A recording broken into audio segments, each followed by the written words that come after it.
Hola, ¿qué tal? Mi nombre es Brandy Michelle Joya Ramírez del programa de Licenciatura en Lengua Castellana y Comunicación. El día de hoy vamos a desarrollar el parcial de lecturabilidad y escriturabilidad. El tema es estrategias implicadas en la comprensión lectora. Entonces, como todos lo sabemos, cuando un lector competente se enfrenta a leer un texto, utiliza ciertas habilidades de comprensión lectora. Tenemos dos autores muy importantes para este tema. Uno es Nisbert y el otro es Chusmi. Ellos nos dicen que los buenos lectores no se caracterizan necesariamente por la posesión de habilidades técnicas, sino por la posesión de una serie de estrategias para abordar un texto y por un cierto grado de conciencia de sus propios métodos de lectura. ¿A qué nos hace alusión esto? A que tenemos que tener habilidades técnicas, más no unas habilidades estratégicas, y que tenemos que tener conciencia de estos métodos, conciencia de qué estamos leyendo, por qué y para qué. Tenemos 6 apartados. El primero es utilizar las señales del texto para guiar la comprensión. ¿Cuáles son estas señales? Hablamos de la organización espacial de la lectura de los párrafos, los tipos de letra, los títulos, subtítulos, guiones, apartados, entre otros. ¿Qué nos dice esto? Cuando vemos un título, que es una idea importante, que es algo para resaltar. Cuando vemos los guiones también, los apartados o el tipo de letra también tiene que ver mucho. Nos hablan de un autor, Meyer, que él considera pues que las proposiciones también son muy importantes a la hora de leer un texto, porque tenemos preposiciones causales, temporales. Entonces, ¿qué hacen los buenos lectores? Las utilizan como marcadores para ser más eficaces a la hora de entender un texto. El segundo tema que vamos a tratar, o el segundo apartado, es tomar conciencia de la comprensión. Nos dicen pues que es otro tipo de estrategia relacionado con la conciencia, lo que ya nos habían dicho antes Nisbert y Chusmi. Nos dicen que son estrategias metacognitivas. Entonces, ¿qué es la metacognición? Como todos lo sabemos, son las habilidades del pensamiento. Cuando yo me doy a la tarea de leer un texto, tengo que ir guiada, qué es lo que estoy leyendo, si lo estoy entendiendo o si no, para volver a leerlo o a repetirlo. Eso es una estrategia muy buena y muy fácil de entender. El tercer marcador nos habla de marcarse un objetivo de la lectura.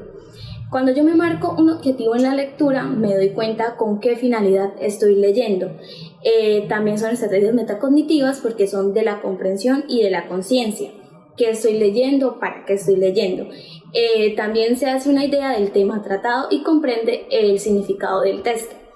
Nos nombran dos autores muy importantes para marcarse un objetivo de la lectura, que son Collins y Smith. Ellos que dicen, que afirman que cuando un lector toma conciencia pues de lo que está leyendo, comprende mejor el texto. O si no está comprendiendo, opta por otras soluciones, como buscar los significados de las palabras que no entiende o buscarle relación lógica al texto. Nos dan 3 tips para poder comprender bien un texto. Dice, releer el contexto previo, retomando el hilo desde el punto en el que me perdí. Como ya lo decíamos antes, entonces primero me contextualizo de qué es lo que estoy leyendo y si lo entiendo. Y si me pierdo, vuelvo al punto de partida. El segundo tip que nos dan es releer la frase, buscando su significado. Como ya lo decíamos antes, cuando no entiendo una palabra, busco el significado y eso ya me contextualiza en la lectura. Y el último dice consultar una fuente experta. Si yo no entiendo el texto, voy y busco más información para poder retroalimentarme. El cuarto apartado que nos hablan se llama elaborar y reorganizar la información. ¿Qué tiene que ver esto? Dice, consiste pues en jerarquizar la información en ideas primarias, secundarias, como siempre nos lo han enseñado desde el colegio. ¿Cuáles ideas son las que tienen más importancia? Pues como ya lo sabemos, las primarias, y las secundarias pues ya entrarían en un segundo plano. Entonces esto es lo que tenemos que hacer para entender mejor un texto y comprenderlo.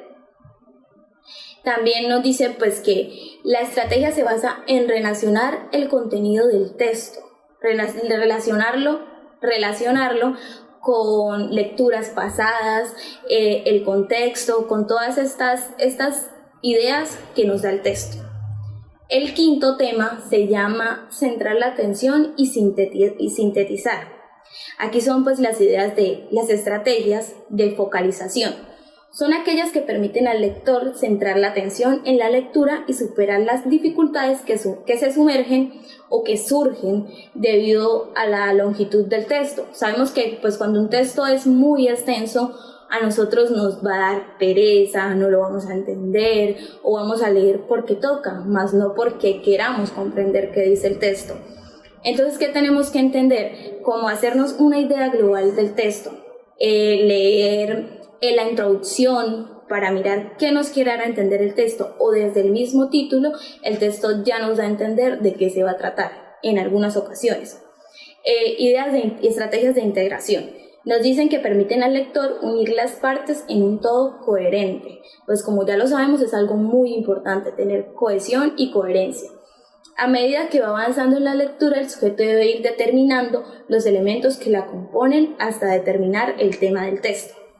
Y por último, tenemos verificar hipótesis de la lectura. Verificar las hipótesis de la lectura. Las estrategias de verificación consisten en comprobar si la información que hay en el texto es real o es fidedigna. Entonces, ¿qué presaberes tengo yo de la lectura? Con la lógica de la situación y del tema como tal. Aquí también tenemos 4 autores muy importantes que son Bruce, Robin, Ball y Newman. Ellos nos dicen: estudiaron las estrategias pues, que usan los adultos y los buenos lectores para controlar y guiar el uso de hipótesis en la lectura. Nos dan tres ejemplos. Una es saltar a las conclusiones. A veces las conclusiones resumen el tema como tal. Entonces, cuando yo leo las conclusiones, entiendo de qué se trató la lectura. También nos dice no abandonar una hipótesis hasta tener más pruebas que lo confirmen. Hay muchos lectores que cuando leen un texto, pues tienen su hipótesis, pero ¿qué es lo que hace uno? No, esta no es, o sea, estoy mal, no, o sea, no se debe abandonar la hipótesis hasta que el texto no me confirme que lo que yo estoy pensando está mal. También nos dicen centrar el conocimiento en mi mente sobre el tema, entonces lo que yo sé, los conocimientos previos que yo tengo del tema. Espero pues estos 6 apartados les hayan gustado y les vayan a interesar y se interesen pues también en el video, y muchas gracias por el día de hoy. Esto fue todo.